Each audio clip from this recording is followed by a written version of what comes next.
prefiero hacer un repasito de lo último que vimos. Estamos tratando los reinos del norte.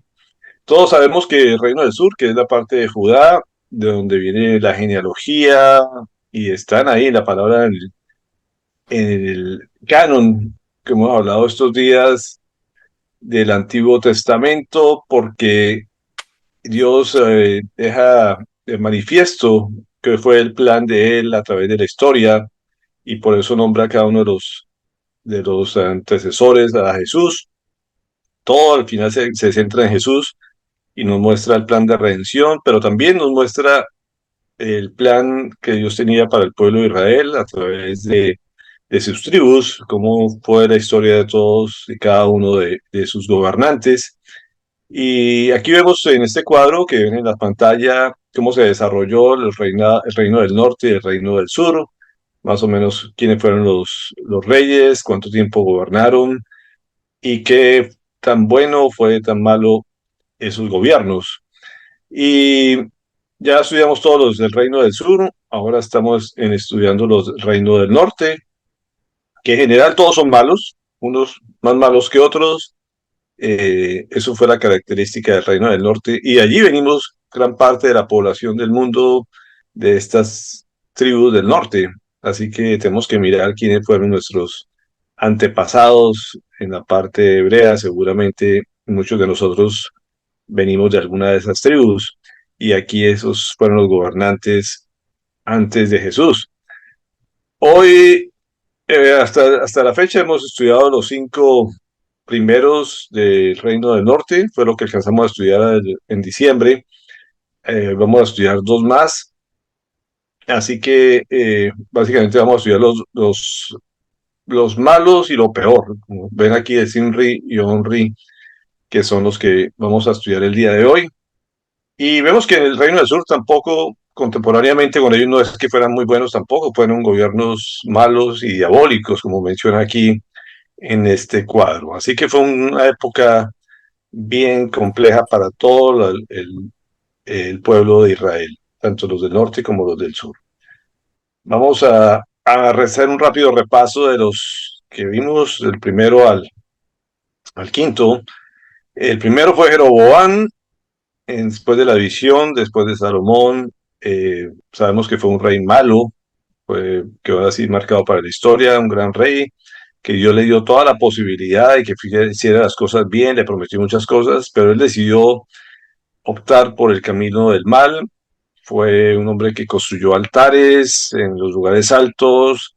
Recordemos que hizo ordenamiento de sacerdotes que no eran de la tribu escogida por el Señor. Cambió la fiesta del tabernáculo, corrió de fecha, no de acuerdo a lo que el Señor había dicho. Eh, en varón de Dios le profetizó que sería destruido hasta los huesos, y después vemos que en el futuro se cumplió esa profecía, que Dios lo desapareció, inclusive de su propia tumba sacaron sus huesos para quemarlo. Y Dios desapareció esa jerarquía, esa dinastía, perdón, tanto él como su hijo Nabat, que fue el que lo sucedió, que duró solamente 2 años su reinado, también hizo lo mismo que su padre, siguió el camino de la idolatría, de la perdición, y fue traicionado por Basá, que eliminó todo miembro de esta dinastía.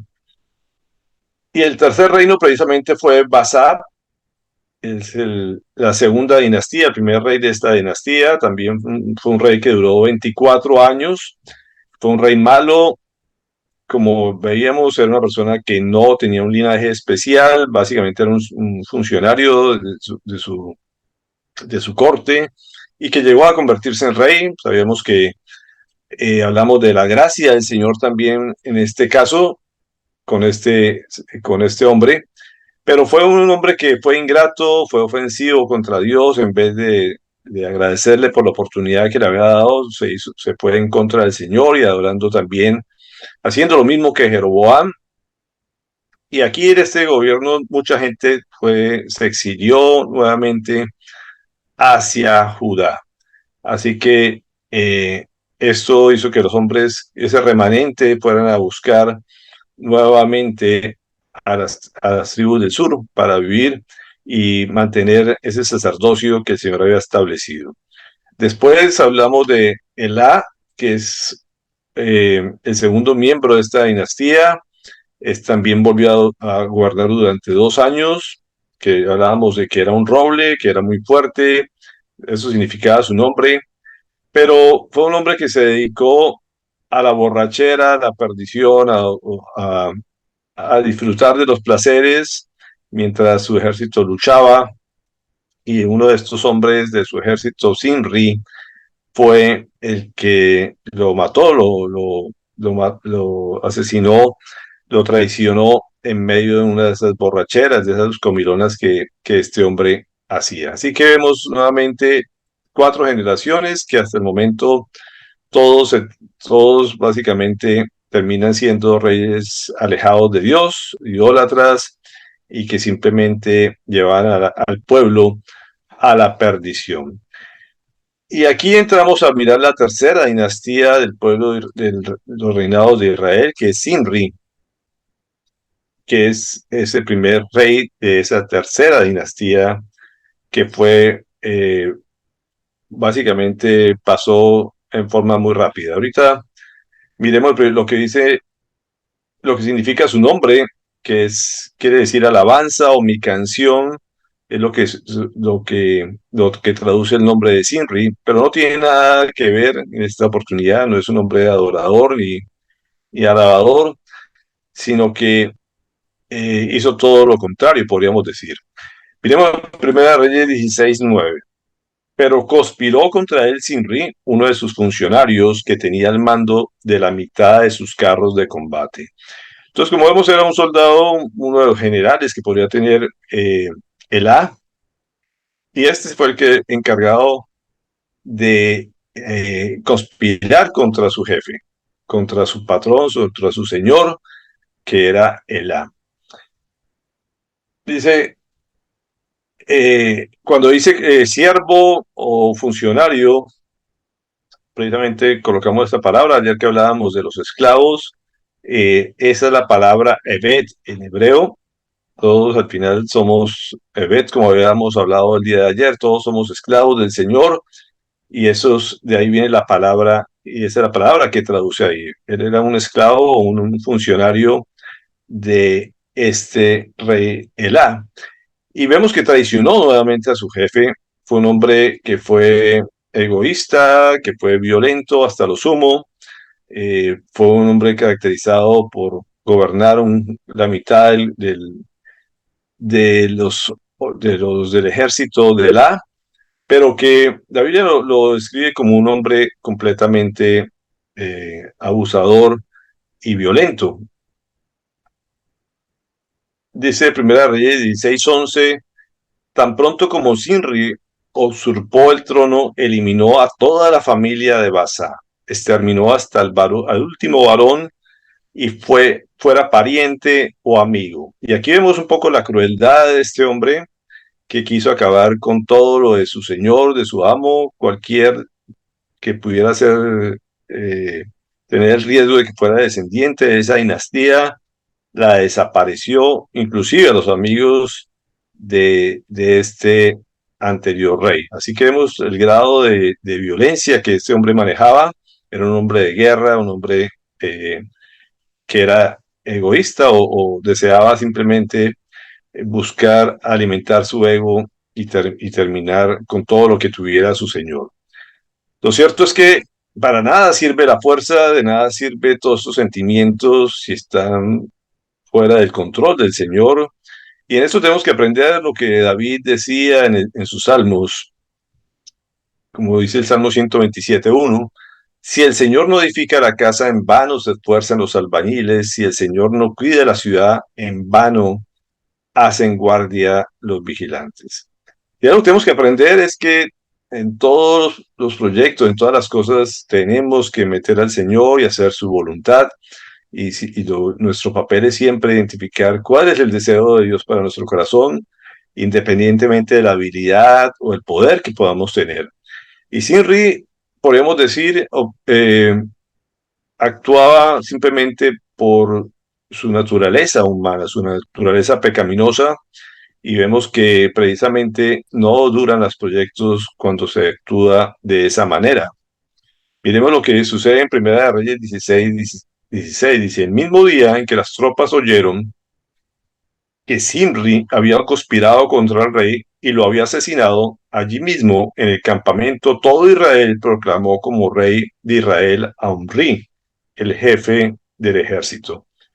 Entonces, como vemos, el ejército estaba dividido en dos, pero había un jefe supremo que era Omri, y este Zimri fue un rey, un hombre que tomó el reinado a las malas, matando al anterior rey, pero que no gozaba del respaldo de su pueblo, ni lógicamente con el respaldo de Dios. Dios, como hemos dicho, siempre nos habla de respetar la autoridad, y este hombre actuaba básicamente por los instintos pecaminosos. Así que el pueblo inmediatamente se volteó a no apoyar a Zimri, sino más bien apoyar a Omri, que ahorita después vamos a ver este personaje. En el versículo 17 de Primera de Reyes dice, entonces Omri y todos los israelitas que estaban con él se retiraron de Gibetón y sitiaron a Tirsa, que era la capital que se había establecido como la capital del reino del norte. Y cuando Zimri vio que la ciudad estaba a punto de caer, se metió en la torre del palacio real y le prendió fuego, y así murió. Y esta es la historia de este rey, que básicamente no duró nada gobernando. Cuando él se vio que la gente no apoyaba, su ego se le fue al suelo, cuando se vio rodeado y que podía ser capturado por rebelión, lo que prefirió, como muchos de estos personajes que están siendo llevados por simplemente deseos personales y por orgullo, prefieren acabar con todo, como, como hizo este hombre, que prefirió quemar la torre, quemar el palacio y morirse con él. Así es, desafortunadamente sucede cuando la gente obra fuera de la voluntad del Señor y está detrás de sus propios apetitos de alimentar el ego. Dice el versículo 19, la razón por lo que esto sucedió. Dice, por los pecados que había cometido, pues hizo lo que ofende al Señor, siguiendo el mal ejemplo de Jeroboam y persistiendo en el mismo pecado con que éste hizo pecar a Israel. Vemos nuevamente un reinado de egoísmo, de violencia, de idolatría, y esto fue algo que se volvió un refrán básicamente en el resto del pueblo de Israel por mucho tiempo, como lo vemos esa referencia muchos años después en Segunda Reyes 9:30, que dice cuando Jezabel, que es un personaje que ya hemos hablado de ella, dice, se enteró de que Jehú estaba regresando a Jezreel, se sombrió los ojos, se arregló el cabello y se asomó a la ventana. Al entrar Jehú por la puerta de la ciudad, ella le preguntó, ¿cómo estás, Zimri, asesino de tu señor? Y es una forma irónica de hablar, y básicamente, como digo, Zimri se convirtió en sinónimo de rebeldía hacia cualquier autoridad o cualquier señor, y Jezabel lo manejaba de esa manera con Jehú, que fue rey también.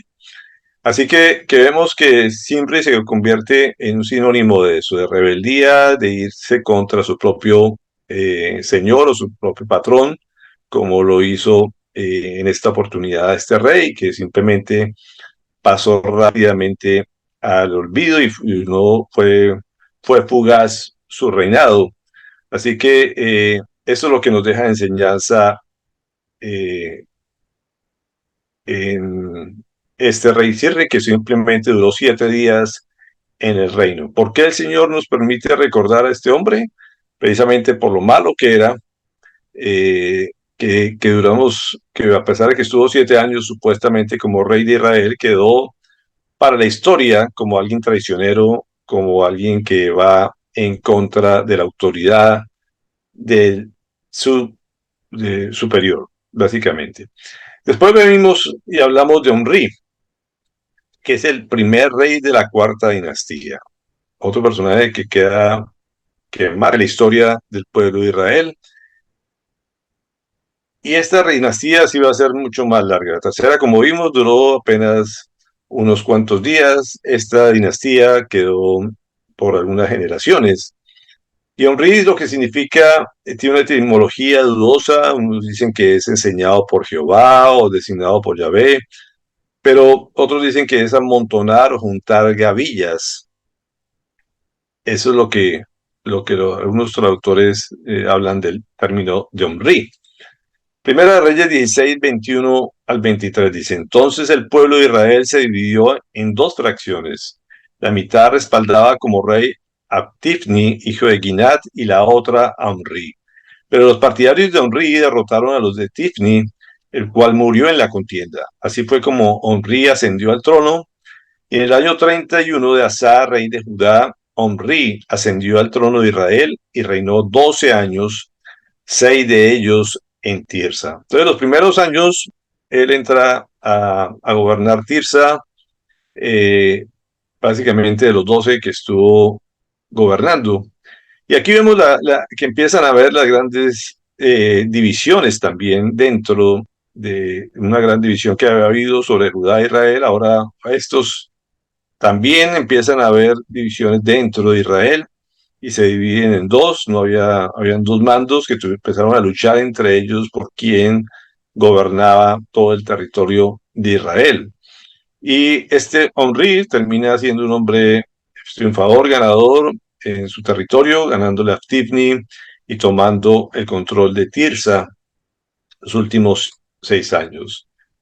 Nos habla que en el versículo 24 que a un cierto Semer le compró el cerro de Samaria por 66 kilos de plata, que eso significa básicamente 2 talentos, y allí construyó una ciudad en honor a Semer, nombre del anterior propietario del cerro. El nombre del anterior propietario del cerro lo llamó Samaria.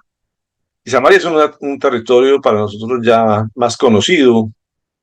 Es esta colina que aparece en su pantalla y está hacia exactamente al norte de Jerusalén.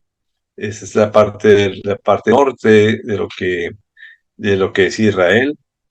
Y podríamos decir que era un muy poco dinero lo que nos dice la palabra que compró todo este terreno. 2 talentos era muy poco dinero para poder comprar todo ese territorio. Y lo que nos habla era que precisamente abusó de su poder para hacerse de este territorio y básicamente es algo completamente simbólico. Pero Samaria vamos a verla como algo muy especial, como un sitio muy especial estratégicamente hablando, y por eso su nombre en sí significa torre de vigía o atalaya. Y mucha gente quería hacerse a este territorio por la altura, porque hay unos valles alrededor donde podía ser controlado desde este nivel. Así que era un sitio estratégico que este hombre se hizo a la fuerza, básicamente, y le dio un valor simbólico a su dueño. Simplemente tomó de sí, de este dueño, para darle ese nombre que quedó para la posteridad. Así que por un precio simbólico se hizo a esta gran región. Sin embargo, la palabra nos habla de que esta tierra no se vendería, como lo dice, la tierra no se venderá a perpetuidad porque la tierra es mía y ustedes no son aquí más que forasteros y huéspedes. Por tanto, en el país habrá posibilidad de recobrar todo terreno que haya sido heredad familiar. El Señor había prohibido que la gente comprara territorio y era para que simplemente se respetara el designio de lo que había dado para las familias, de acuerdo a las tribus, y que simplemente se heredaran dentro de esa tribu. Pero aquí este hombre trató de rebelarse ante esa voluntad del Señor, diciendo que compraba y se hacía a ese territorio a las malas, sin importar de qué tribu perteneciera, simplemente porque le interesaba. Y esto es una forma también de rebelión ante los mandatos de Dios. 1 Corintios 10, 31, 33, traigo a colación precisamente esto porque es tenemos que recordar que todo se debe hacer de acuerdo para lo que Dios manda y para la gloria, para el servicio de Dios, como dice este versículo. En conclusión, ya sea que coman o beban o hagan cualquier otra cosa, háganlo todo para la gloria de Dios.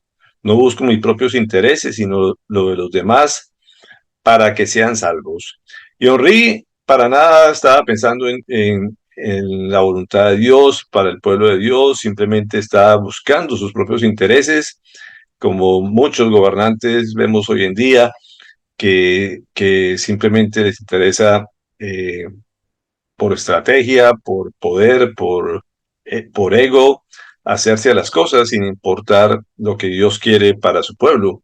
Y este Henri se caracterizó por eso.